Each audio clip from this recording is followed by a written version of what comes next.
Hi, Keith here from Academy of Bass. Today I'm looking at a shape that you can use to play some fabulous bass lines. It's dead easy to play and it's going to make your playing sound great.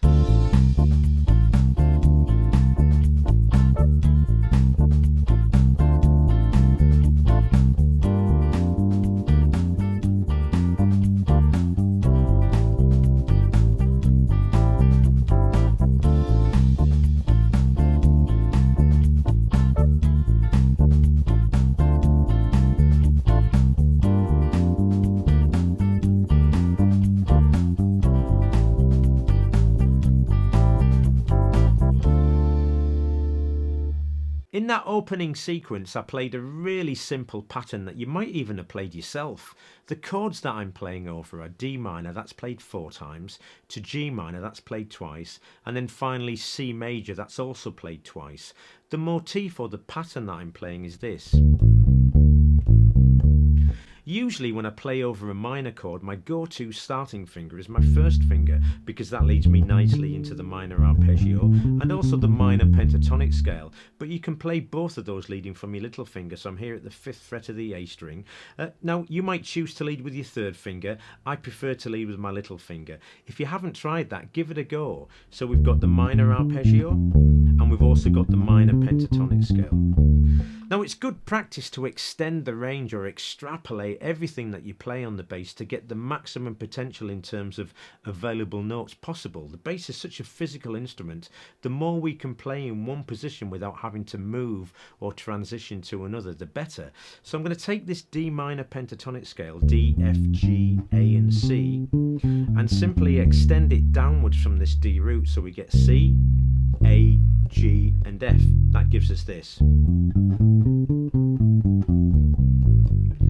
which is a much bigger range, but it's still quite easy to play because all of the notes are under our fingers, and that's where we get this motif, this box-shaped pattern from. I have done a lesson before on how to get the best out of a minor pentatonic scale, so I'll post a link to that lesson below. There's also a PDF for this lesson. It's got everything that I'm playing in, fully notated in both standard notation and tab.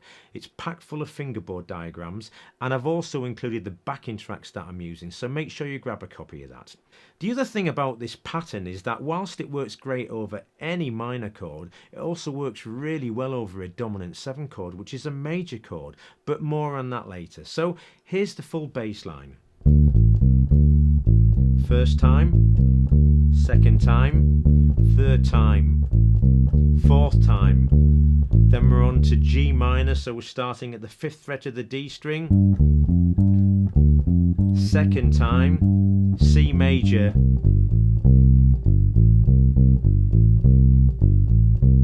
If you look closely there, you'll notice that I'm playing a very similar pattern over the C major chord. So this is the D minor pattern, and this is the C major pattern, which is pretty much a mirror image of that. That comes from the C major pentatonic scale, so we've got C, D, E, G, A and C. And if we extend that down from this C root, we get A to G to E. And the bass line is C to G, the 5th, to A, to C.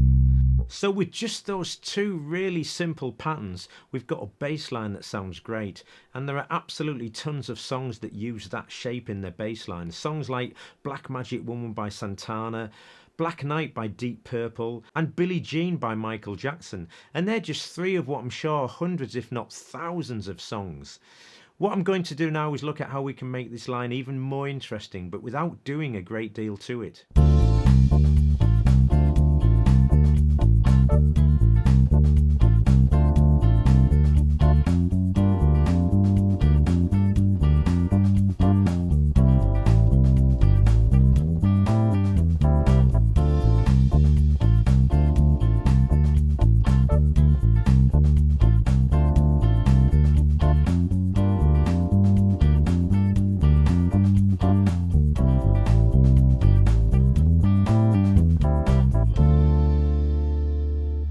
For the most part there, I was focusing on connecting the chords. I kept the majority of the bass line intact, but I was really just concentrating on how to move from one chord to another. So from the D minor, move moving into the G minor, I played D to F the flattened third, and to get from this F to G, I simply played the note in between the F sharp, so I played a chromatic approach note. And from the G minor, to get from the G to C, I played back down the box shape. But I used some articulation, so I slid into the G, pulled off onto the F, and then hit the D. And then over the C major, quite by accident, I played a line that came from the major pentatonic scale. Don't forget, everything that I'm playing is in the PDF, so make sure you grab a copy of that.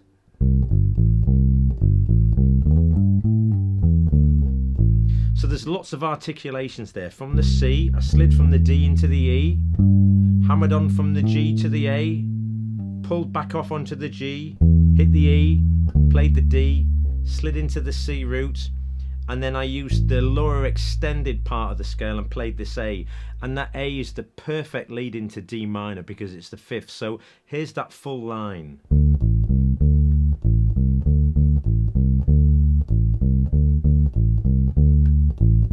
Chromatic lead in, back down the box shape, major pentatonic. What I'm going to do now, just to show you just how flexible this shape can be, is I'm going to use the major chord shape but over a completely different chord progression.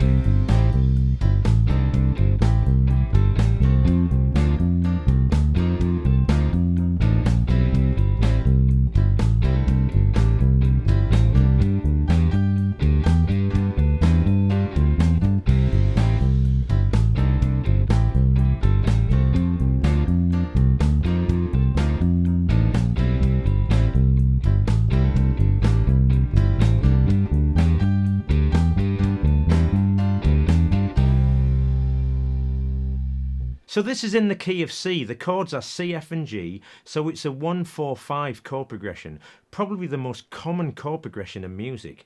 Now I'm playing quite a simple line using this box shape too.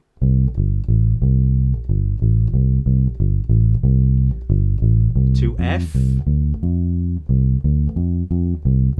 and from this F I'm playing a simple chromatic approach line back into the C. Open A, B flat, B natural, back into C.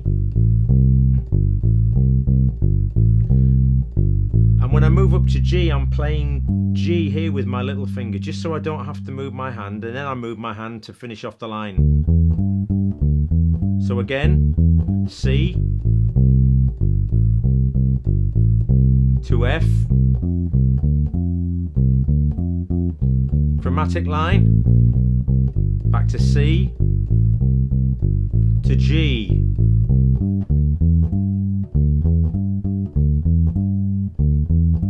So it's a really simple line, but it's effective and it sounds great. For this last example, I'm going back to the minor box shape and I'm going to show you just how good that sounds over a dominant 7 chord, which is a major chord, and this is really funky.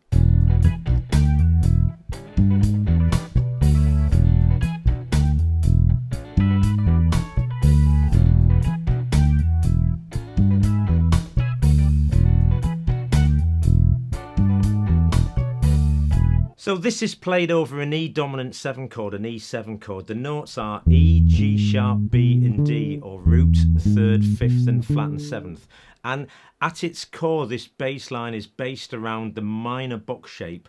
But the other great thing about this line is that it hits every single note in the chord, and that's part of the reason why it sounds so good. So essentially, we're playing the box shape from this E at the 7th fret of the A string. So we've got E down to B, the 5th, and D, the flattened 7th. Now I'm starting with an open E.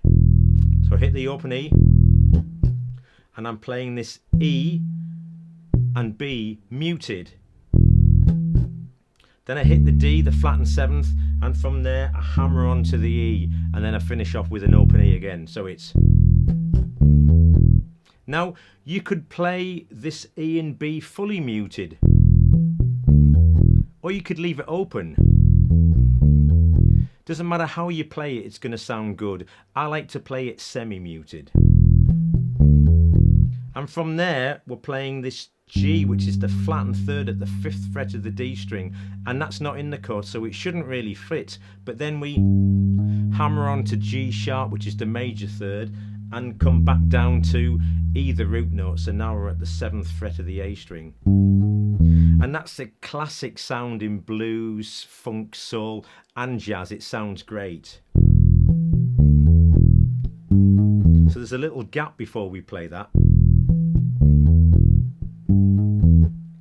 And then we've got a short open E or a muted E.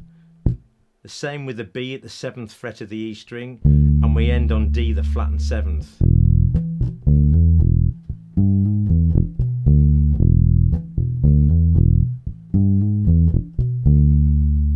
So it's a really good sounding bass line. It's got lots of different elements. It's got the minor box shape. It's got all of the notes in the chord, and it's got some great playing articulations too. And the combination of them all gives a really great bass line. But more than that, it's another showcase of just how good and how flexible this minor box shape is.